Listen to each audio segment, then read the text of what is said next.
दोस्तों, एक ऐसी खौफनाक कहानी जिसमें प्यार का मखौटा पहने एक प्रेमिका ने ब्लैकमेलिंग का ऐसा खतरनाक खेल खेला कि एक शादीशुदा आदमी की जिंदगी हमेशा के लिए खत्म हो गई।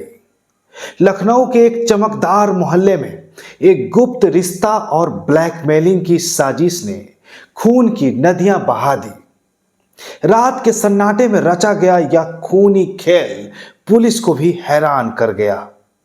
आखिर क्या थी वह वजह जो प्रेम को इतना क्रूर बना गई?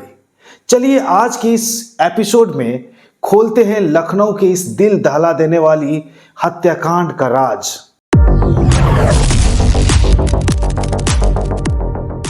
नमस्कार दोस्तों, मैं हरि सिंह आप सभी लोगों का स्वागत करता हूं अपने चैनल क्राइम रिकॉर्ड में।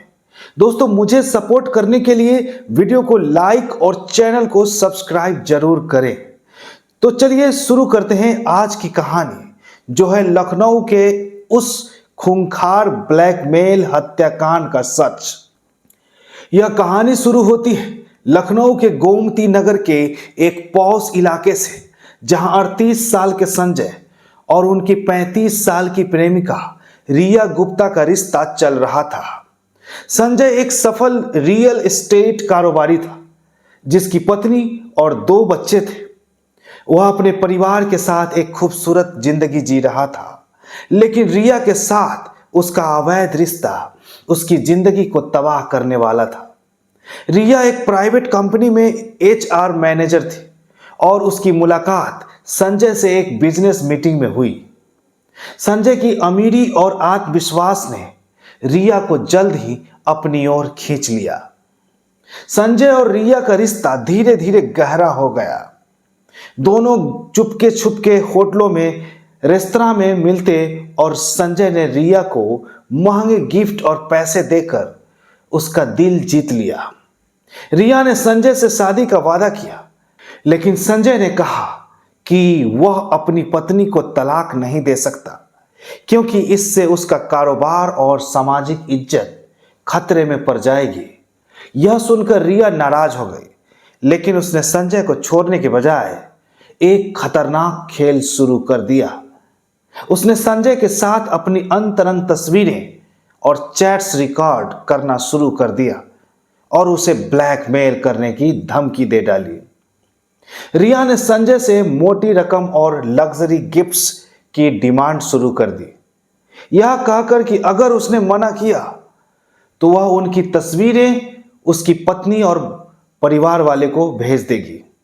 संजय डर गया और रिया की मांगे मानना शुरू कर दिया, लेकिन उसकी मांगे बढ़ती गई।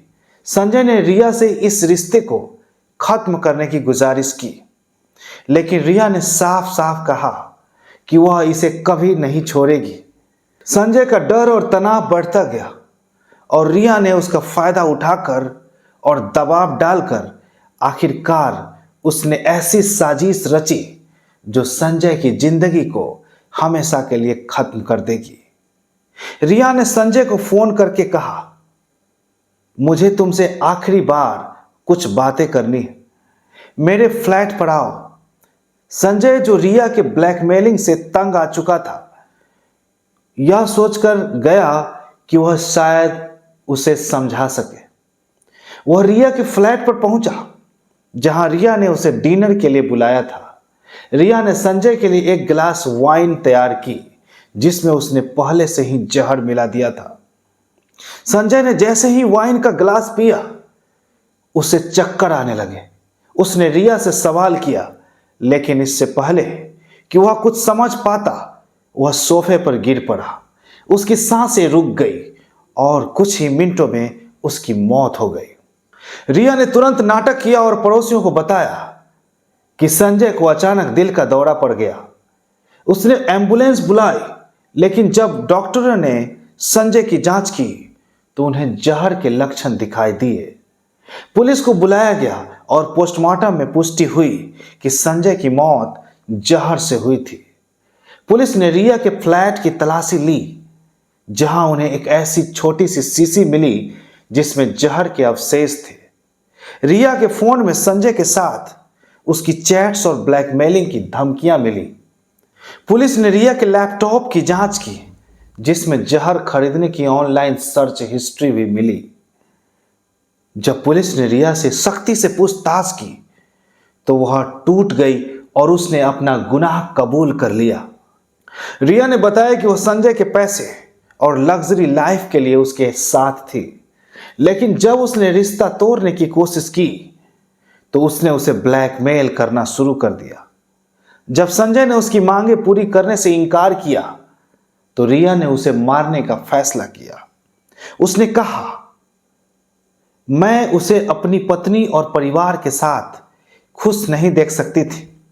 पुलिस ने रिया को हत्या के आरोप में गिरफ्तार कर लिया और वह अब जेल में अपनी सजा काट रही है। संजय की पत्नी और बच्चे इस सदमे से उबर नहीं पा रहे हैं और उनका खुशहाल परिवार इस ब्लैकमेल और हत्या ने बिखेर दिया। रिया के परिवार को भी उसकी इस करतूत पर गहरा दुख और शर्मिंदगी झेलनी पड़ रही है। दोस्तों, इस कहानी से हमें यह सीख मिलती है कि अवैध रिश्ते और लालच जिंदगी को बर्बाद कर सकते हैं। अगर रिया ने संजय के साथ गलत रिश्ता ना बनाया होता या ब्लैकमेलिंग का रास्ता न चुना होता तो यह खौफनाक हत्याकांड नहीं होता। साथ ही संजय को भी अपनी पत्नी के साथ वफादारी बरतनी चाहिए थी। हमें अपने रिश्तों में ईमानदारी और विश्वास बनाए रखना चाहिए और गलत रास्तों पर चलने से बचना चाहिए। अगर रिश्ते में कोई समस्या हो तो बातचीत, काउंसलिंग या कानूनी मदद लें, न कि ब्लैकमेल और हिंसा का रास्ता चुनें। जाते जाते बस यही कहूंगा कि बढ़ती अपराध की दुनिया में खुद का और अपने परिवार का पूरा ध्यान रखें।